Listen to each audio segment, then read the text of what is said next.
ቻትጂፒቲ ይመልሳል የዛሬው ጥያቄ በጣም የሚገርም ነው። ጥያቄያችን ከክፍለ ሀገር መጥቻ አዲስ አበባ ነው የምኖረው። ቤተሰቦቼን መርዳት ከቤተሰቦቼ ጋር ጥሩ ህይወት መኖር አስቤ ነው የመጣሁት። ነገር ግን እዚህ ከመጣሁ በኋላ አንደኛ በጣም ስትረስ ውስጥ እየገባሁ ነው። ክፍለ ሀገር እንደውም ከስትረስ ነፃ ነበርኩኝ። የከተማው ኑሮም ስራ አለኝ ደሞዝ አለኝ። ነገር ግን በጣም ጭንቀት ውስጥ እየገባሁ ነው። ቤተሰቦቼን እንደምፈልገው እረዳቸዋለሁ ወይ ብዬ ሳስብ ቀኑ በጣም ሩቅ ይሆንብኛል። በዛ ላይ ደግሞ በዋናነት አሁን ላይ የሚያስጨንቀኝ ነገር እኔ በመንፈሳዊነትም በሞራልም ላልፋቸው የማልፈልጋቸው መስመሮች አሉ። ነገር ግን እነዛ መስመሮች ካላለፍኩ ደግሞ የማስበው ነገር ጋር እንደማልደርስ እየገባኝ ነው። ስለዚህ ህሊናዬን ሳላቆሽሽ ንጽህናዬን ጠብቄ በማስበው መስመር እየሰራው እንደማልደርስ የሚሰማኝ ከሆነ ያንን መስመር አልፌ ደግሞ ማንነቴን እንዳላጣ በጣም እየፈራው ነውና ቻትጂፒቲ ለዚህ ምን መልስ አለ ብሎ ጠይቋል። እናንተም ጥያቄ ካላችሁ ኮሜንት ላይ ጻፉ። ቻትጂፒቲ የመለሰውን እንሰማለን። እንግዲህ ቻትጂፒቲ ምን አለ? ማይ ብራዘር ብሎ ነው የሚጀምረው። እንግዲህ ጠያቂው ወንድ ስለሆነ በጣም ከባድ ጫና ውስጥ እንዳለ ነው የገለጽከው። ግን ቤተሰቦችህ ኦሬዲ ባንተ ያምናሉ፣ እንደገና ባንተ ይተማመኑብሃል፣ ባንተ ይኮሩብሃል። ግን አንተ በውስጥህ እንደሚተማመኑበት አይነት ሰው አይደለሁም የሚለው ፍርሃትህ ይገባኛል። በቤተሰቦችህ ኤክስፔክቴሽን እና አንተ በውስጥ በሚሰማ ስሜት መካከል ያለው ጋፕ እንዴት ይጥበብ የሚለው ነው ጥያቄ። ስለዚህ እሱን አንፓክ እናደርጋለን ብሎ ይጀምራል። አዲስ አበባ መጥተህ ትልቅ መስሪያ ቤት ተቀጥረ እየሰራህ ቤተሰቦችህ ክፍለ ሀገር ናቸው። አንተ በቃ የሚጠብቁኝ ቦታ አልደረስኩም አልረዳኋቸውም ብለህ ትጨነቃለህ። ግን አይዞህ አትጨነቅ፣ ምክንያቱም ኦልሬዲ ለቤተሰቦችህ 3 ነገሮችን እየሰጣቸው ነው ይላል ቻትጂፒቲ። አንደኛው ሆፕ ነው፣ ተስፋ። ለቤተሰቦችህ ተስፋ እየሰጣቸው ነው። ለቤተሰቦችህ ከትላንት የተሻለ ቦታ ላይ ሆነ በጽናት በብርታት እየታገልክ እየሰራ ስለሆነ ይሄ ለነሱ ራሱ ትልቅ ተስፋ ነው። አንተ ባይታየም አንተ ባይመስልም ግን ባሉበት ሆነው በጣም ተስፋ የሚያደርጉት አንድ ነገር አላቸው። ስለዚህ ያንተ ከተማ ላይ ሆነ መልፋት መታገል መስራት ለቤተሰቦች ትልቅ ተስፋ እንደሆነ እወቅ ይላል። ሁለተኛ ሪፕሬዘንቴሽን ብሎታል። ምንድነው? አንተ አዲስ አበባ ላይ ትልቅ ካምፓኒ ላይ እየሰራህ የነሱ የነገ መለወጥ ተስፋ የህልማቸው ተወካይ ነህ። ይሄንንም አስብ አትዘንጋው ይላል። ሶስተኛው ፍቅር ነው። ይሄን ያህል መጨነቅህ የሚያሳየው እንደምትወዳቸው ነው። ስለዚህ ልብ ከነሱ ጋር በጥልቅ ፍቅር የተሳሰረ ስለሆነ ፍቅርም እየሰጣቸው ነው እና ምንም እያደረኩ አይደለም አትበል ብሎ ይጀምራል። yes parents grow older እውነት ነው። ወላጆቻችን ቶሎ ቶሎ ነው የሚያረጁት እና በዓላትን ከነሱ ጋር ሳታሳልፍ ስትቀር ያረጁ ፊታቸው ወዳቸው የተሸበሸበ አቅማቸው የደከመ ስታያቸው ይሄን ማየት ይጎዳል ያማል። ግን እውነታው ሩቅ መሆንና አብሮ አለመሆን ይለያያል ይላል ቻትጂፒቲ። በአካል ሩቅ ነህ ማለት አብራቸው አይደለህም ማለት አይደለም። አብራቸው ለመሆን ደግሞ የግድ በአካል አብረ መሆን አያስፈልግም። ስለዚህ አንደኛ ኮል ሞር ኦፍን፣ ከድሮ የበለጠ ደውል። ቢያንስ 5 ደቂቃ ከቤተሰቦች ጋር ልክ በአካል እንደምትጎበኛቸው አድርገህ በፍቅር አውራቸው። ደብዳቤ መጻፍ፣ ቮይስ መላክ፣ ትንንሽ ስጦታዎችን ቢቻል መላክ። ብዙ ጊዜ ታውቃላችሁ ከተማ ላይ ወይ ትልቅ ሲቲ ላይ ስንሰራ እረፍት የምንወስደው ወይ ሲያመን ወይ ጸበል መሄድ ስንፈልግ እስቲ በመሃል ረፍት ወስጄ አንድ ቀን ሄጄ እናቴ ጋር ውዬ አድሬ አጫውቻት ልምጣ ከቤት ሳልወጣም አንልም። በተለይ ክፍለ ሀገር ቤተሰብ ያለ ልጆች ክፍለ ሀገር ስንሄድ እውነቱን ለመናገር ቤት አንቀመጥም። ጓደኞቻችን አሉ፣ ዘመድ አለ። ከቤት ወጥተን ዞረን አዳርሰነው አካልነው ከእናታችን ጋር አምሽተን ነው ቤት የምንገባው። ቤት ገብተንም ቴሌቪዥንና ቲክቶክ ይጠምደናል። እኔ አሁን የሚገርመኝ ናዝሬት ሄጄ እናቴ ጋር ቴሌቪዥን የማየው ይበልጣል፣ ስልኬን የምጎረጉሮ ይበልጣል ከሷ ጋር ከማወራው። እና እሷ ደግሞ አውርታ ጠግብ ማውራት ትፈልጋለች። እንደዚህ ሆኖ ትለኛለች እና ሜቢ የድሮ ያወራችሁንም ወሬ እኮ ልትደግምልኝ ትችላለች እና በቃ ሰምቼዋለሁ በሚል ኢግኖር አደርጋለሁና የሚገርማችሁ አንድ ጊዜ ከሸዋንግዛው ጋር ለስራ ጉዳይ አዳማ ሄድንና ቤተሰቦቻችንን በደም ሳናያቸው ችኩል ብለን ተመለስን። የዛን ቀን ለራሴ ቃል ገባው እስቲ አንድ ቀን እናቴ ጋር ሄጄ ከቤት ሳልወጣ 24 ሰዓት ላሳልፍ። በቅርብ ነውና ቀኑ ሲደርስ ልሂድ አልሂድ ተወዛገብኩ። ልሂድ ወይስ አልሂድ? በቃ ልሂድ። እሺ ሄድኩኝ እናቴ ጋር ከቤት ሳልወጣ ከሰዓት ውል ቀን ሄድኩት። ቁጭ ብለን ስንጫወት ስናወራ ለካ አንድ ትልቅ ጉዳይ ነበረ። እሷ ለኔ ልትነግረኝ የምትፈልገው አታይ ነው። ጣልቃ መግባት ነበረብኝ እዛ ነገር ላይ። ከዛ ተነጋግረን ተመካክረን የሚመለከተውን ሰዎች አግኝቼ ጉዳዩን ፈታ ነው ማለት ነው። ከዛ ገረመኝ። እንዴ የዛን ቀን እናቴ ጋር ሄጄ አንድ ቀን ማረፍ አለብኝ ብዬ እንዳቀደ መንፈስ ቅዱስ ይሆን ሊያሳሰበኝ። አንዳንዴ ሄደን ጆሮ ብንሰጣቸው ከብሩ በላይ እኔ ነገ ሰክሰስፉል ሆኜ መኪና በገዛላት እሷ አርጅታ መኪና መንዳት ማትችልበት መንቀሳቀስ ማትችልበት ሌቭል ላይ ምን ይጠቅማታል? በንግግር የሚፈታውን ጭንቀቷን ሐሳቧን መፍታት ነው እንጂ። ስለዚህ ፕላን ኢንቴንሽናል ቪዚት ይላል ቻትጂፒቲ። በቃ ሆም ብለክ አቅደክ ቪዚት አርጋት እናትህ። ሶስተኛው ዘጋፕ ቢትዊን ሰርቫይቫል ኤንድ ሰክሰስ። አሁን ስኬት አለ፣ ዛሬን መኖር አለ፣ ሰርቫይቭ ማድረግ። በሁለቱ መካከል ያለውን ጋፕ ልናየው ነው። ሰርቫይቭ ማድረግ ላይ ስታክ አድርግ ያለው ብለህ ነው አንተ የምታስበው። በቃ የኔ ኑሮ ከእጅ ወደ አፍ ነው፣ ይሄው ነው የሚቀጥለው። በቃ ነገ እንዴት ነው የምሆነው? ምን ላገባ ለወልድ ምንድነው ማድረገው ትላለህ። በተለይ አካውንትን ስታየው ማለት ነው ያለ ነው፣ ባዶ ነው፣ ይጫዋል። ሰርቫይቫል ግን በነገራችን ላይ it's the first stage of stability ይላል። ሰርቫይቫል ማለት የመረጋጋት የመጀመሪያው ደረጃ ነው። cover yourself መጀመሪያ ራስህን ቻል፣ ከዛ ዲሲፕሊንን ተማር፣ ከዛ ሁለተኛው ስቴጅ ስታቢሊቲ ይባላል። you build small savings, start a side project። ትንሽ የብር ታጠራቅምና ከስራ ጎን ለጎን ፕሮጀክት ጀምራለህ፣ ሳይድ ፕሮጀክት። ሶስተኛው ግሮዝ ነው። አዳዲስ ክህሎቶች እየተማርክ ወደ ገንዘብ ትቀይራቸውና አራተኛው ኮንትሪቢዩሽን ነው። ያኔ you support your family step by step። አሁን በምትችለው ጊዜህን በመስጠት ፍቅርህን በመስጠት እየረዳሃቸው ልክ ሰርቫይቭ አድርገህ ከጎን አዲስ ገቢ የምታገኝበት ቢዝነስ ፈጥረህ በዛ ውስጥ ስትጓዝ ደግሞ ቤተሰቦችን ሂደት በሂደት ትረዳቸዋለህ። መጀመሪያ ለእናት ጫማ ሊሆን ይችላል የምትገዛው፣ ከዛ ነው አልጋ የምትገዛው፣ ከዛ ነው ቤት የምትቀይርላት። አራተኛው ነው ዋናው ነገር protecting their trust ነው። እምነታቸውን ጠብቅላቸው ይላል። ምን ማለት ነው? የኔ ስኬት ስለዘገየ እናቴ ተስፋ ተቆርጥብኝ ይሆን፣ ሁሉም ደረሰ ምናምን እያሉ እኔ ላይ የነበራቸው እምነት ይሸረሸር ይሆን፣ አይናቸውን ራሱ ማየት እስከምትፈራ ድረስ ይሄ ስሜት ሊሰማህ ይችላል። ግን የቤተሰብ ትረስት የሚገነባው ገንዘብ ላይ አይደለም ይላል ቻትጂፒቲ። it's built in consistency of effort። አንተ ያለ ማቋረጥ ጥረትህን ስታደርግ ሲያዩህ ነው እንጂ በቃ ይሄ ልጅ ይደርሳል አይቀርም የሚሉት ገንዘብ ይዘህ ስለመጣህ አይደለም። በነገራችን ላይ እናትህ በማይጠበቅ ሁኔታ ዛሬ ሄደ ቤት ላይ 200-300 ሺህ ብር ኢንቨስት ብታደርግ ማለት ነው እህት ወንድሞች ሊቀበሉት ይችላሉ። እናትህ ግን እንቅልፍ አተኛም ለሊቱን ሙሉ።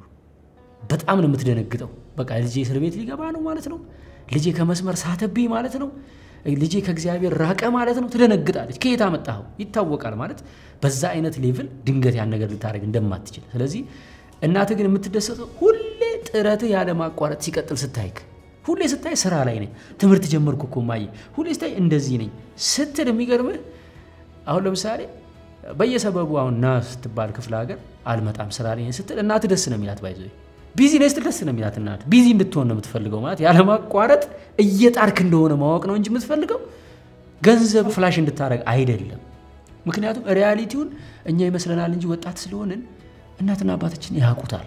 በነገራችን ላይ ከክፍለ ሀገር ከተማ ላይ መጣችሁ የምትሰሩ ሰዎች ገቢ ያገኛችሁ ደሞዛችሁ አድጎም ካምፓኒ ከፍታችሁ የእናንተ እናትና አባት ይረባዋል ብለው እንደሚጨነቁ ታውቃላችሁ። ይሄን እኮ አይነግረኝም እንጂ ቢያማው አሁን ማን ያስታምመዋል፣ ይሄን እኮ እንቅልፍ አይተኛም ብለው ነው የሚያስቡት። ማለት ያውቁታል ባንዴ የሰው ልጅ። እኔ በጣም የሚገርመኝ እናቴ እስካሁን ይቸግረዋል ብላ እንደምታስብ ታውቃላችሁ። ወራዊ ገቢ አለቻት እና ያቺን ገቢ ሲሄድ ቤቷ ምን ትለኛለች? በቀደም ማለት ነው እያጠራቀምኩልህ ነበር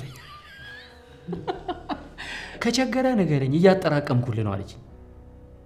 ማለት ስቲል በቃ ምንድነው ማለት የት ጋር ነው እናቶቻችን የሚመስለንኛ በቃ ከኛ የሆነ ነገር ካላዩ ተስፋ የሚቆርጡብን ሁሉ ነገር የሚጠብቁ አይደል?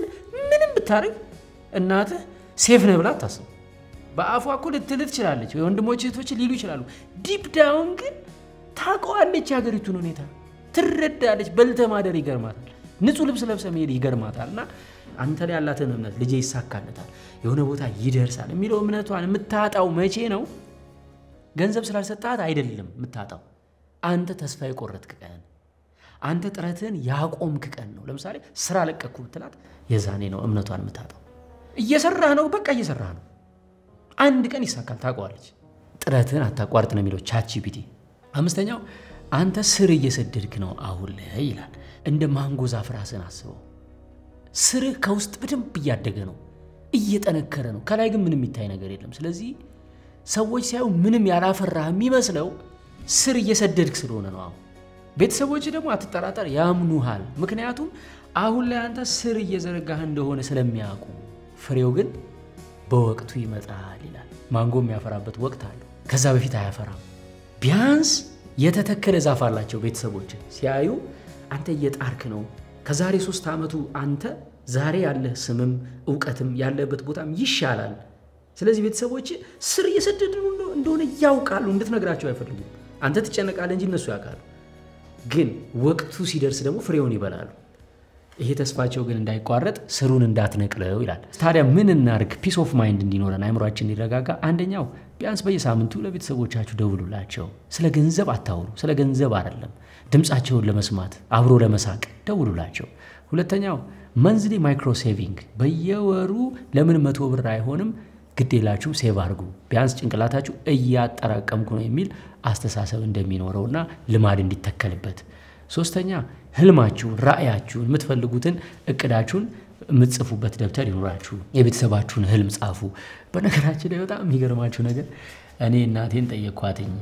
እማ እንግዲህ እግዚአብሔር ብዙ ነገር አሳክቶልሻል የልጅ ልጅ አይተሻል አሁን የምትመኙ ነገር ምንድነው እኔ ምኞቴ እንደው አጠራቅሜ አቅም ኖሮ መኪና ብገዛልሽ እና በሹፌርም ቢሆን ብትንቀሳቀሺ ደስ ይለኛል አልኳት እኔ መኪና አልፈልግም አለች ምንድነው የምትፈልጊው ስላት ኢየሩሳሌም ወሰደኝ እኔ ፈልገው ኢየሩሳሌም መሄድ ነው አለች አንዳንዴ እኛ ለነሱ የምናስበውና እነሱ የሚያስቡት ለካ ይለያያል ምን ማለት ነው አንዳንዴ ቤተሰቦቻችን እኛ ለነሱ የምንፈልገው ከኢጎ የተነሳ ሊሆን ይችላል ለምሳሌ ለናቲ መኪና ገዝቼ የሰው እናት በመኪና አይቼ ሊሆን ይችላል ኢጎዬ ሊሆን ይችላል እንደዛ የሚለው እሷ የምትፈልገው መቁረብ ሊሆን ይችላል ነጭ ልብስ ገዝቼላት ስለዚህ ማቴሪያሊስት እንዳይሆን ድሪማቸውንስ እውነት ግን እናቀዋለን አጠገባቸው ቁጭ ብለን ጽፈናል ማይ ምንድነው የምትፈልጊው ያባቴን ሐውልት አሰራልኝ ሊሆን ይችላል የናተ ጥያቄ ቤት ለሷ ከመተሰራላት ስለዚህ በትክክል ድሪማቸውን አውቆ መጻፍ ያስፈልጋል ምን ያደርጋል ፎከስድ ትሆናለህ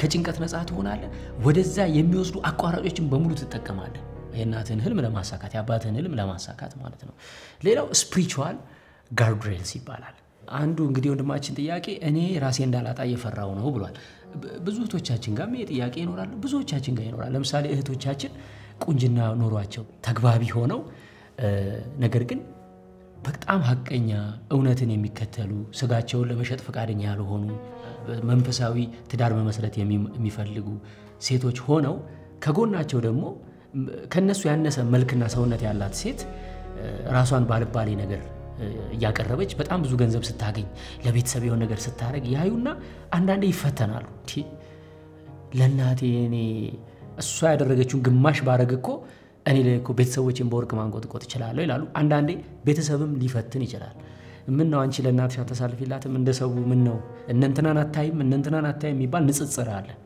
ይሄ ልብ ያደማና አንዳንዴ አቋምን ይፈትናል ወንድም ልጅ ሆኖ በተለያየ መልኩ ሙስና ሊሰራ ሊሆን ይችላል የማያምንበት ነገር እንዲያደርግ ይፈተናልና ለዚህ በጣም የሚገርም መልስ አለው እንግዲህ መንፈሳዊው ዓለም አዲሱ የህይወት መንገድ አሁን ይጀምራል የቀጣዩን ዘመን ተፈላጊ ሙያ ጥርት ባለ መንገድ እኛ ጋር ይማሩ ዘመኑ የሶሻል ሚዲያ ነው ኤዲተሮች ደግሞ በባትሪ ይፈልጋሉ ስራ አጥቻለሁ ተምሬ ቁጭ ብያለሁ የራሴን ስራ መስራት ፈልጋለሁ ለሁሉም ኤዲቲንግ መልስ ነው በ0975 516360 መመዝገብ ትችላላችሁ አሁኑን ወስኑ ቻትጂፒቲው ከመጽሐፍ ቅዱስም ከዓለምም ያስቀመጣቸው 5 ነጥቦች አሉ ከዓለም ያስቀመጠው አንደኛው ነጥብ ቫልዩ ነው ዋጋ ከፍጥነት ይበልጣል የማንደራደርበት ነገር ከሌለን የፈጠነ ሁሉ ስለደረሰ አሸንፏል ማለት አይደለም ቤትኮ አሸዋ ላይም ሊገነባ ይችላል በአሸዋም ሊገነባ ይችላል ቤቱን በጭቃ የሚሰራ ሰውና ቤቱን በድንጋይ የሚሰራ ሰው እኩል አይደለም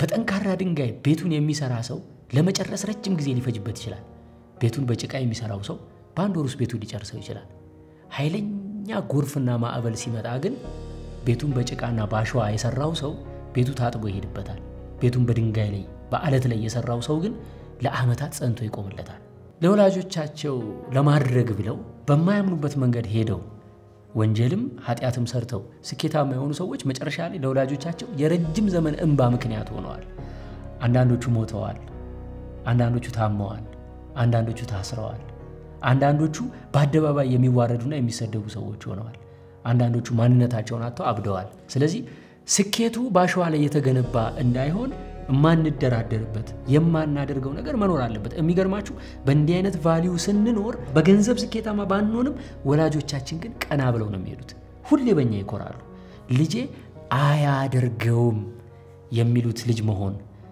ለወላጅ ትልቅ ስጦታ ነው እናት ልጇ ሴት ልጇን እንበልና ወርቅ አልብሳት ከማትጠብቀው ቦታ ከማትጠብቀው ሰው ጋር ስታያት ግን አንገቷን ትደፋለች ትሸማቀቃለች ነገር ግን እናት ሴት ልጇ ምንም ባታደርግላትም በክብር በጸጋ በሞገስ በተክሊል በቁርባን ስትዳርላት የምትጠብቀው ቦታ ስታያት ከዛ በላይ ሰክሰስ እኮ የለም ለእናት የማትደራደሩበት ቫልዩ ለወላጆቻችሁም ስትሉ የምትይዙት ነገር ነው ይላል ChatGPT ሁለተኛው ፕሮሰስ ብሎ አስቀምጦታል ፕሮሰስ ከውጤት ይበልጣል አሜሪካ ነገር በ2 ሳምንት የሚደርስ ዶሮ አለ ይሄ ዶሮ በኬሚካል ነው የሚያድገው ሆርሞኑ ትክክል አይደለም በ2 ሳምንት ብሎ ይበላል ስለዚህ በ2 ሳምንት አርብተህ መብላት ትችላለህ አለዛ መሬት ጭሮ ጥራጥሬ ለቅሞ ሮጦ በ3 እና በ4 ወር ዶሮ አድጎ ልትበላ ትችላለህ ነገር ግን በ2 ሳምንት ያደገው ዶሮ ያው ለካንሰርና ለተለያዩ በሽታዎች ስለሚያጋልጥ አንዱ ጆሮ ብቻውን ያድግላል ቀስ ያልከ ነው የምትሞተው ምን ይላል እኮ የኛ ሰው ሲተርት ስጋ በልቶ ከብስና ጎመን በልቶ በጤና ጊዜ የማይወስድ እውነተኛ እድገት የለም ጊዜ የማይወስድ እድገት አለ ግን እውነተኛ አይደለም ዝና በሉት ገንዘብ በሉት ዕውቀት በሉት እንዴ ተፈጥሮ ራሱ እኮ ያስተምረናል ሕፃን ልጅ እንደተወለደ ምንም አያውቅም መቀመጥ እንኳን አይችልም ወገቡ አይችልም መቀመጥ በሂደት ግን አደገኛ ሰው ሆኖ አድጎ ጦረኛ ቡጥኛ ሌክቸረር ፕሮፌሰር ሆኖ ስናየው ያ ምንም የማያውቅ ባዶ የነበረና መቀመጥ እንኳን የማይችል ሰው ግን አይመስልም ስለዚህ ሕፃን ልጅ ተወልዶ ዳዴ ማለት አይችልም ማለት ነገ ጧት ቦክሰኛ አይሆንም ማለት አይደለም ሶስተኛው ካራክተር እኩል ይሆናል ትሩ ሰክሰስ ባህሪ ከስኬት እኩል ነው ከእውነተኛ ስኬት እኩል ነው ይላል ምን ማለት ነው ለምሳሌ አንድ የኦሎምፒክ ሯጭ መድኃኒት ወስዶ ጉልበት አግኝቶ ሮጦ ወርቅ ያሸንፍ ይችላል እውነቱ የወጣ ቀን ከዛን ቀን ጀምሮ ዓለም ያን ሰው የሚያስታውሰው ባሸናፊነቱ አይደለም ባጭበርባሪነቱ ደሞ በእውነትና በጉልበቱ ለሚሮጠው አትሌት ሁሉ ጊዜ ሁለተኛና ሶስተኛ አራተኛና አምስተኛ ቢወጣም እድሜ ልክ እንደተከበረ ይኖራል በነገራችን ላይ ሰዎች እንደውም ስኬታችሁ ሊረሱት ይችላሉ ውድቀታችሁን ግን አይረሱት እንዲያረገ ተብለው የተዋረዱ ስማቸው የጠፋ ሰዎች አሉ እነዛን ሰዎች ባስታውሳችሁ ምን አርገው እንደተዋረዱ ትዝ ይላችኋል እስቲ ግን እስከዛ በፊት ምን ስኬት አሳክተዋል ምን ሰርተዋል ብላችሁ ትዝ ላይላችሁ ይችላል የግዴታ ያልነውን መኪናና ቤት መግዛት እኮ አይደለም ህይወት ነገር ግን ሁሌ የምትተማመንበት ገጸ ባህሪ ያለው ልጅ ሆኖ ግን መኖር ይችላል እንደማይሰርቅ የምትተማመንበት እንደማይዋሽ እንደማያጭበረብር ክፉ ነገር ውስጥ እንደማይተባበር የምትተማመንበት ልጅ ሆኖ ግን መኖር ይችላል ለምሳሌ የኔ ልጅ አያደርገው ሰክሰስ ነው ስለ ነገ ስናስብ ስለ ነገ ስንጨነቅ ፈጣሪ ደግሞ በደንብ ነግሮናል ስለ ነገ ማለት ነው ለምሳሌ በመጽሐፍ ቅዱስ በሐዲስ ኪዳን ማቴዎስ ወንጌል ምዕራፍ 6 ቁጥር 33 ላይ አስቀድማችሁ ጽድቁና መንግስቱን እሹ ሁሉም ደግሞ ይጨመርላችኋል ይላል ይሄ መጀመሪያ ከምድራዊ ስኬት በላይ መንፈሳዊ ነገር ላይ ፎከስ ማድረግ እንዳለብንና እግዚአብሔር በመንገዱ ከሄድንለት እሱን ከተከተልነው የሚያስፈልገንን በሙሉ ስለሚያቅ ቀድሞ እንደሚሰጠን የሚያስተምር ነው እንግዲህ ሊቃውንቱ ምሁራኑ በደንብ ያመሰጥሩታል ያብራሩታል ግን እንደው ዝም ብዬ ፍለፊት የተጻፈው ነው የማነብላችሁ ትንቢተ ኤርምያስ ምዕራፍ 29 ከቁጥር 11 ምን ይላል መሰላችሁ ለእናንተ የማስባትን ሐሳብ እኔ ያውቃለሁ ፍጻሜና ተስፋ እሰጣችሁ ዘንድ የሰላም ሐሳብ ነው እንጂ የክፉ ነገር አይደለም እናንተም ትጠሩኛላችሁ ሄዳችሁም ወደኔ ትጸልያላችሁ እኔም እሰማችኋለሁ ለእናንተ የማስባትን ሐሳብ እኔ ያውቃለሁ አሁን እንግዲህ መምረጥ ያስፈልጋል አንዳንዴ እኔ ራሴ ላስብ ወይስ እግዚአብሔር ለኔ ያስብልኝ ካልን ለኛ የሚያስበውን እሱ ያውቃል ክፉ አይደለም የሰላም መንገድ ነው መንገድ ለእግዚአብሔር አደራ ሰጥ ይላል መንገዱ ለእግዚአብሔር አደራ የሰጠ ሰው የእግዚአብሔር ሐሳብ ይሆንለታል ይከወንለታል ማለት ነው ወደ ገላትያ ሰዎች ምዕራፍ 6 ከቁጥር 9 አትሳቱ እግዚአብሔር አይዘበትበትም ሰው የሚዘራውን ሁሉ ያንኑ ደግሞ ያጭዳልና ይላል በገዛ ስጋው የሚዘራ ከስጋ መበስበስን ያጭዳልና በመንፈስ ግን የሚዘራው ከመንፈስ የዘላለም ሕይወትን ያጭዳል ይላል ማለት አንዳንድ ጊዜ ያው እግዚአብሔር ብዬ ይሄን ያህል አመት ተመላልሼ ምን አረገልኝ ይሄው እነሱ ባጭር ባቋራጭ ሄደው ሕይወታቸው ተቀየረ አይደለ ብላችሁ አትሳቱ እግዚአብሔር አይዘበትበትም ያ የሄደው የዘራውን ያንኑ ያጭዳል ያለን ነው እግዚአብሔር መቼም ቃሉ የማይታበል ነው እንደምናቀው በዛ መንገድ የሄዱ ሰዎች ዛሬ አብረቅርቀው አብርተው አይተን ሊሆን ይችላል ግን ምንም ጥያቄ የለውም የዘሩትን ያንኑ ያጭዳሉ ሐሰትን የዘሩ ያንኑ ሐሰትን ያጭዳሉ ክፋትን የዘሩትም ያንኑ ክፋትን ያጭዳሉ ስም ማጥፋትን የዘሩ ያንኑ ስም ማጥፋትን ያጭዱታል የከዱ መከዳትን የበደሉ መበደልን ያጭዱታል አትሳቱ እግዚአብሔር አይዘበትበትም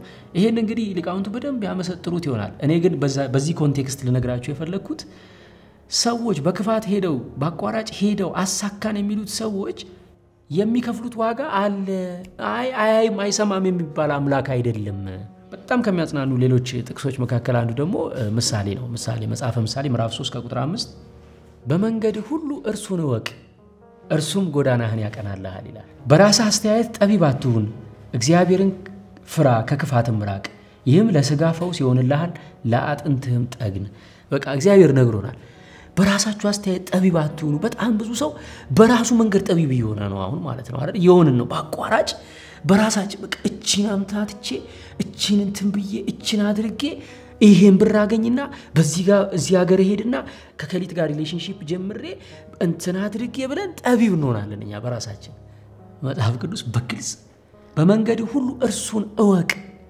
እግዚአብሔርን ማለት ነው እርሱም ጎዳናህን ያቀናልሃል በራስ አስተያየት ጠቢብ አትሁን እግዚአብሔርን ፍራ ከክፋትም ራቅ ይህም ለሥጋ ፈውስ ይሆንልሃል ለአጥንትህም ጠግን በቃ በመንገዳችን ሁሉ እርሱን ማወቅ ነውና እርሱን ያወቅን ለምን እንጨነቀው ለምንድነው እምንፈራው ማንነታችንንስ ለምን እናጣለን ጤዛ ነች አይደል ህይወት ጧት አይተናት ስንመለስ የለችም ጧት አይተናቸው ከሰዓት ስንቶቹን ቀበርን ጧት ሰምተናቸው ከሰዓት ስንቶቹ ጠፉ አግኝተው ሊበሉት ሲሉ ስንቶቹ ታመሙ አሁን ልኖር ነው በሰላም ብለው ቁጭ ሲሉ ስንቶቹ ትዳራቸው ፈረሰ ስንቶቹ ዋጋ ከፈሉ እኛም እናየው ከ1 ሚሊዮን አንዱ የተሳካለት ሶሻል ሚዲያ ላይ የሚያሳየንን ውሸት ነው እውነት አይደለም አንድ ገጠመኝ ልንገራችሁ የጥራት ጥያቄ የወለዳቸው የቀመሷቸው ሁሉ የወደዷቸው አራስ ተኮር ባልትና ውጤቶች ሙጥጥ የሚል የብዕር ስም የተሰጠው ገንፎ አልወድም እያሉ የቀመሱትን ሁሉ ሐሳባቸውን ያስቀየረ መነጋገሪያ የሆነ የገንፎ እህል ከበእናት እጅ ባልትና ስትቀምሽው የምትወጂው አጥሚት በአይን የሚገመጥ የዘቢብ ህብስት ጣዕሙ ሱስ የሚያስይዝ ጭኮ ተዘጋጅቶ ቀረበኮ በእናት እጅ ጠጋኝ ንጹህ ቡላ ለወገብሽ ንጹህ የጤፍ እንጀራ ድርቆሽ በየአይነቱ ንጹህ የማር ወለላዎች ሽሮና በርበሬ ኮረሪማና ቅቤ የተመረጡ ብቻ የባልትና ውጤቶች ግሩም ጣዕምና ንጽህና ብቻ ስትፈልጊ ጎራ የምትይበት የባልትና ቡቲክ ያራሶች ሪዞርት በእናት እጅ ባልትና ምርቶቻችን በትዛዝ የሚዘጋጁ ተኩስና ንጹህ በመሆናቸው ቀድመው በማዘዝ ጊዜውን ይቆጥቡ በእናቶች እንክብካቤ ማዕከላችን ከወሊድ በኋላ በሚመጣ ጭንቀትና ድብርት ለሚቸገሩ ደንበኞቻችን ነፃ የስነ ልቦናና የማማከር ድጋፍ አገልግሎትም እንሰጣለን ጣዕም ሲደመር ንጽህና በእናት እጅ ባልትና እናት ለልጇ የምትጠነቀቀውን እንጠነቀቃለን በ097 08 6608 አሁኑኑ ማዘዝ ይችላሉ በቀደም ሶሻል ሚዲያ ላይ አንዲት ልጅ እኔና አንድ ሰው አየን ልጅቷን እናቃታለን በጣም በኢኮኖሚ የችግረኛ ቤተሰብ ልጅ ነች እናቷ በጣም ችግረኛ ናቸው ትምርትም አልተማረችም በትምርት አልገፋችም የምትሰራው ስራ በጣም ትንሽ ኢንካም ያስገኝ ነበር በአንድ ወቅት ስናውቃት መስተንግዶ ነበር የምትሰራው የምትኖርበት ቤት አንድ ክፍል ቤት ነች መሬት ላይ ድስት መሬት ላይ ዘይት የኖርንበት ላይፍ ነው እናውቀዋለን ኢንስታግራም ከፍታለች ገብቼ ሳይ ደነገጥኩ ማለት ነው ያስደነገጠኝ ምንድነው እያንዳንዱ የለቀቀችው ፎቶ ላይ የለበሰችው ልብስ በትንሹ ከ5000 ብር በላይ የሚሸጥ የምትነሳባቸው ቦታዎች እጅግ በጣም ውድ ሆቴሎች ናቸው እነዚህ ፎቶዎች ሳይ ምን መጣው ዳይምሮዬ ይሄኔ እኮ የዚህች ልጅ ኑሮ የማታቅ ግን ወይ ሃይ ስኩል 9ኛ ክፍል የምታቃት ጓደኛዋ ይሄን ፎቶ ስታይ በራሷ ታዝናለች በቃ ያቺ ልጅ እሷ እንኳን እዚህ ደረሰች እኔ እስከመቼ ነው ብላ ትጸጸታለች ይሄኔ በቀጥታ አሁን እቺ ልጅ ጓደኞቿን ተስፋ ያስቆረጠች ነው ግን የሷ ህይወት ይሄ አይደለም እኔ አንድ ማቀው ልጅ ነበር በጣም የውሸት ምስል የሚገነባና ስነ ራሱ የተሳሳተ ነገር የሚያወራ ልጅ ነው የዛሬ 6-7 ዓመት አቋዋለሁና ምን ያረጋል ሸራተን ምንም አይነት የበጎ ፍቃድ ስብሰባ ካለ ይሄዳል ልጁ ለብሶ ይሄዳል ሱፉን ለብሶ ነው የሚሄደው ሸሚዝና ጨርቅ ሱሪ አለችው መቼም አዲስ አበባ በልብስ አንታማም እንደምታውቁት የልብስ ሀብታም ነን ልብስ እንገዛለን ወንድሜ ጥሩ ለብሶ ነው የሚወጣው አንድ ቀን በአጋጣሚ እሱ ሸራተን የበጎ ፍቃድ ስብሰባ ሄዶ የሆኑ የአፍሪካ ዲፕሎማቶች ምናምን ስብሰባ ነበርና ከምርጥ ሜርሴዲስ ላይ መሪው ገባ ከዛ ሹፌሩ እዛ ጋር ቆሟል ልጁ ደፋር ነው ሄደና ሹፌሩን ሰላም ነው እንዴ ምናምን አለውና ለሶሻል ሚዲያ ፎቶ ልነሳ ፈልጌ ነበር መኪናው በጣም ያምራል ታድለ ምናምን ቀባውና ፎቶ ልነሳ አለው ተነሳ ችግር የለም አለው ሹፌሩ እንደዛ ፈቃደኛ ሲሆንለት ልጁ ጥያቄውን ወደ ምን አሳደገው መሰላችሁ በቃ ከተቻለ ልግባና አንተ በር ስትከፍትልኝ ልነሳ አለው እሺ ያለው ሹፌሩ ማለት ነው ተነሳ በስልኩ በር ሲከፍትለት ሲወርድ ተነሳ ማለት ነው በስልኩ የሚገርማችሁ ያን ፎቶ ይፖስተዋል ልጁ ይሄ ልጅ ግን አብረውት የተማሩት ድሮ የሚያውቁት ልጆች የት ደረሰ ነው የሚሉት አሁን ቪዲዮን ሲያዩት በጣም እኮ ማለት ለማመን የሚከብድ ነው መዝሙር 36 በጣም እኔ የሚያጽናናኝ ጥቅስ ነው በዚህ ረገድ እንደው የመጀመሪያው መዝሙር 36 ከቁጥር 1 ምን ይላል በክፉዎች ላይ አትቅና አመጻን በሚያደርጉ ላይ አትቅና ብሎ ነው የሚጀምረው በቃ እንደ ሳር ፈጥነው ይደርቃሉና እንደ ለመለመ ቅጠልም ይረግፋሉና በእግዚአብሔር ታመን መልካምንም አድርግ በምድርም ተቀመጥ ታመነ ተሰማራ በእግዚአብሔር ደስ ይበልህ የልብህን መሻት ይሰጣል መንገድህን ለእግዚአብሔር ግለጥ በእርሱም ታመን እርሱም ያደርግልሃል ጽድቅህን እንደ ብርሃን ፍርድህንም እንደ ቀትር ያመጣል ለእግዚአብሔር ተገዛ ተስፋም አርገው መንገዱን በቀናችለትና አመጻን በሚያረግ ሰው አትቅና መንገዱ ቀንታለት ሊሆን ይችላል ለብሶ ሊሆን ይችላል መንዝሮ ሊሆን ይችላል ግን አመጻን በሚያረግ ሰው አትቅና ክፉ አድራጊዎች ይጠፋሉና እግዚአብሔርን ተስፋ የሚያርጉ ግን እነርሱ ምድርን ይወርሳሉ ገና ጥቂት ኃጢያተኛም አይኖርም ተፈልገዋለህ ቦታውንም አታገኘውም ይላል አይገርም አሁንኛ ፎቅ ሰራ ያልነው ሰውዬ ቦታው አይገኝም ነገ ጧት ገሮች ግን ምድርን ይወርሳሉ በብዙም ሰላም ደስ ይላቸዋል ኃጢያተኛ ጻድቁን ይመለከተዋል ጥርሱንም በርሱ ላይ ያንገጫግጫል እግዚአብሔር ግን ይስቅበታል ቀኑ እንደሚደርስ አይቷልና ሰይፋቸውም ወደ ልባቸው ይግባ ቀስታቸውም ይሰበር ለጻድቅ ያለው ጥቂት ከብዙ ኃጢያተኞች ሀብት ይበልጣል ይላል ከዚህ በላይ አላነበውም እናንተ አንብቡት መዝሙረ ዳዊት መዝሙር 36 ለኔ በጣም እንደው የሚገርመኝና ስለኔ የሚናገር የሚመስለኝ ጥቅስ ነው አንዳንዴ እኔ በቃ ውስጤ ማዕበል ሲመጣ ያሐሳማል ስናወጥ ያበረታኛል የመጨረሻው ቃል ምን ብሎ ነው የጨረሰው ለጻድቅ ያለው ጥቂት ከብዙ ኃጢያተኞች ሀብት ይበልጣል ይላል ስለዚህ ላንተ ያለ ትንሽዬ ብር ለእናተ ሰርቀ ከምትወስድላት ሀብት ለአባተ ሰርቀ ከምትገዛለት ኮት በጭራሽ ስለማይወዳደር እምነትህን አጽና ለማለት ነው በጣም ደስ ይላል እናንተም ጥያቄ ካላችሁ ጠይቁ ስቴፕ ባይ ስቴፕ እንዲመለሱላችሁ የምትፈልጓቸው ነገሮች ካሉ እንዳስሳቸዋለን ቻት ጂፒቲ ይመልሳል አዲስ ፕሮግራም ነው በዶንኪቲው በጣም ይጠቅማል በያምናለው በተለይ ሁሉ ጊዜ አደራምለው ማንበብ የኢኮኖሚ የበላይነት ይፈጥራል የሚያነብሰው ከማያነብሰው በላይ ገንዘብ ይከፈለዋል የተሻለ ስራ ይሰራል የራሱን ቢዝነስ ይፈጥራልና በተለይ መንፈሳዊ መጽሐፍትን ካልሆነ ደግሞ ዓለማዊ መጽሐፍትን ማንበብ እንድንጀምር እንደው ቻሌንጅን ብንደራረግ ደስ ይለኛል እኔም ስለማላነብ አብረን እንድናነብ ቻሌንጅ ተደራርገን በአንድ ወር አንድ መጽሐፍ እንኳን እንጨርስ ተባብለን የጨረሰን ሰዎች ያነበብነው መጽሐፍ እንዴት እንደነበረ ቲክቶክ ላይ ላይቭ ገብተንም ልናወራ እንችላለን ስለዚህ ቻሌንጁ ይጀመር የምትሉ ከሆነ ኮሜንት ላይ ቻሌንጁ ይጀመር ይሄን መጽሐፍ ብናነበው ብላችሁ ጻፉና ብዙ ላይክ ያገኘውን መጽሐፍ ጥሩ መጽሐፍ ከሆነ እናነበዋለን በቀጣዩ ኤፒሶዳችን ቻሌንጅ እንደራረጋለን ማለት ነው ወዳችኋለሁ አከብራችኋለሁ ዶንኪቲው ሰብስክራይብ አድርጉ ይድናል የሚል ቆንጆ ሾው አለን ወጣቶችን በተለይ በሱስ ህይወት ውስጥ ለሚሰቃዩ ሰዎች እንዴት እግዚአብሔር ከሱስ ሊያወጣቸው እንደሚችል ያሳያል ጋሽ እሸቱ የቃላት ማስተማሪያ ቪዲዮ ነው እንግዲህ ለይትባረክ ለሶሊያና ለልጆቼ የሰራሁት ቪዲዮ ነው ይሄን ቪዲዮ ያያያችሁ ልጆቻችሁም እንዲጠቀሙበት እጋብዛችኋለሁ ወዳችኋለሁ አከብራችኋለሁ ቻው